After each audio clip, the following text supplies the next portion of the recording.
went while we were on the road. I was like, oh, thank you, thank you. So, it's just a big pain in the neck. Yeah. Now, of course, we just left Jackson Square, and I know that y'all used to live here, so I'll try to definitely throw in some stuff you may not know before. Whoa. Whoa, mule. Whoa. First, whoa. Step over. We're doing that. There we go. Whoa. Where are you going? He hasn't been on the road in a few days, so he's a little antsy. Whoa. Step over. Step over. There we go. Go ahead, y'all. Alright. Now, of course, we just left Jackson Square, the heart of the city, and the French Quarter. However, Jackson Square is not always that cute little park it is today. It was first known as the Place des Armes, or Place of Guns, where the military practiced their drills, their parading grounds, and it's also where executions took place Sundays after church. Yeah, you go to church, you go get a Bloody Mary and some brunch, go watch an execution. And our first city executioner was a man named Louis Congo. At least that's how that was his Francophonian name. He was enslaved from the Congo region of Africa. And to become the executioner, he sat down with the French government, and by the end of the day, he negotiated freedom for him and his wife. He also got a house, a wage, and a ration of French wine every month. Wow. So not bad, all things considered. Yeah. We're going to go right over that again, right? Get up there. Get up there. Oh, wow. There we go. You should have seen us do it earlier. Sorry for the bump. I wanted him to get over there quickly. When did they install those? It's not permanent. Take a look down at that statue. It's not permanent. They put it out for special events like New Year's, Mardi Gras, things like that. There we go. And of course, that statue back there was our city's founder, Jean-Baptiste Lemoyne, Sieur Lady Bienville. Obviously, that big old mouthful is a lot to remember. We just stick with Bienville. And, I had to do a paper on him. Huh? I had to do a paper on him. Now, I found this out. You might know this. My mind was blown when I learned about this. Apparently, by the time he died, he was covered in different Native American tattoos. Oh. He would go join tribes, like assimilate with them for a few months at a time, establish trade relationships, learn a basic vocabulary, and he was a lot different from European settlers. And so when he would leave, he'd take a souvenir with him. So, a bit of a rock star. Now over the right is the Napoleon House. Napoleon Bonaparte never stepped foot in there. But it was built by our first U.S. elected mayor, Nicolas Girard. He only spoke French.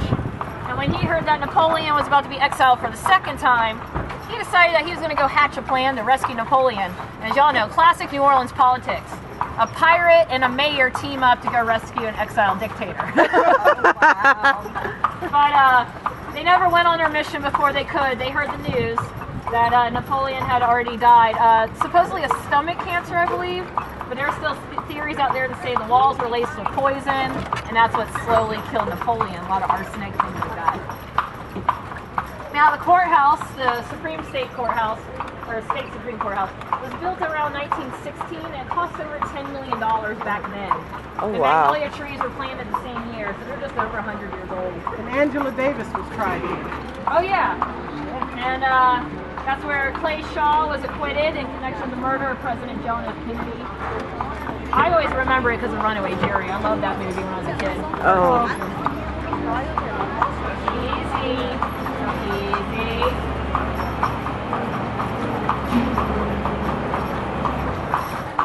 Atta girl. Oh boy, I'm used to my other meal. Yep. Now they just upped their price on their daily lunch special by 1 penny. Oh, wow. Now it's the 2018 lunch special. Oh. Oh, 2018. Yeah, literally a week ago was 2017. 3-course meal. I think they also do like 25-cent drink specials. So, but I hear most of the time it's martinis. That's why I haven't been in there. Well, not because of that. I just haven't had time. But that'll turn me into a real pirate. Martinis will. Oh, they're fixing the street. Oh, wow. That's wonderful. Yeah. That's been a lot. Good job, Slim. Bourbon Street, yeah, that's where Mardi Gras will be done. Yeah. Well, so they say. Yeah. They said it was only going to take the summer. Here we are. Oh, yeah. You're fine. Easy. Easy. Now, of course, we did start off as a French colony. You're not getting me near one of those things. So at first, the Company of the West, who's in charge of settling this area, put out advertisements. They said, oh, the Mississippi River's flowing with gold. You're going to be very wealthy. They said the land is good for raising cattle. Of course, we're on a swamp. And my favorite lie of all, they said that there were snow-capped mountains just outside New Orleans. Yes, that is a great. For it. So that's why we became a prison colony for about a decade. And that's a big part of the reason why Louis Congo was hired on in the first place. And it wasn't all clear, babe? It's clear? All right. Thank you. So I joke, you weren't only getting criminals, you're kind of getting your typical fun riffraff. Gamblers, winos, vagabonds. And we will see plenty of our heritage out on Bourbon Street. Now, we become Spanish territory at the end of the French and Indian War. We were disguised as a wedding present to King Carlos II of Spain. He took a look and said, this is not on the registry, but thanks anyways. He sends over bureaucrats. Ooh, I like that too. Sends over bureaucrats, military. And the Great Fire, 1788, starts at the Spanish treasurer's house, just a few doors down from the St. Louis Cathedral. All in all, it burns down about 856 out of 1,100 structures. And kills the first cemetery, the St. Peter. Now, what's left of those skeletons and remains and all that are now under people's townhouses in the middle of the French Quarter. Are you letting us go? What's going on? I was wondering whatever happened to the cemetery that was attached to You can't turn cathedral. Yeah. Right. Because, you know, if you're, when you look at old churches, they all had a cemetery attached to it. I'm like, St. Louis Cathedral's been here for a while. Where's its cemetery located? Right. Yep, it's all under people's pools and townhouses now. And they wonder why they hear bumps in the night. Yeah. If you look at that gray building through that parking lot, that is, today's condos. Now, it's an old brothel. It's the last publicly known brothel in New Orleans. Well, because we're by Rampo. Right. Yeah. Norma Wallace ran the show there. John Wayne supposedly hung out in the lobby, but did not participate in any activities. You're the second person to say that joke. What happened? John Wayne, apparently hung out in the lobby of the brothel, and I said he didn't participate in activities, and she said, yeah, he didn't inhale either.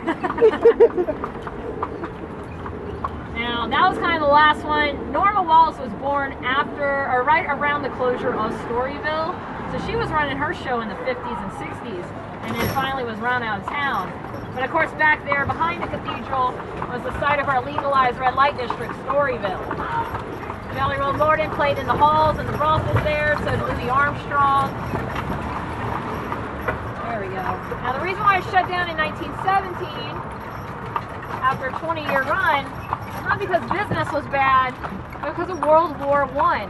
The U.S. Navy were sending sailors out to fight from the port here. All these new recruits are getting off at the train station right behind us, now the information center. They're like, yeah, legalized red light district. And the Navy was like, no. So they came in and shut it down. They made a federal decree that a red light district cannot be within 5 miles of a Navy base. Now, the Navy base is in Belle Chase. It's about 3.8 miles away from here. And, of course, you obviously have to cross the Mississippi River to get to it.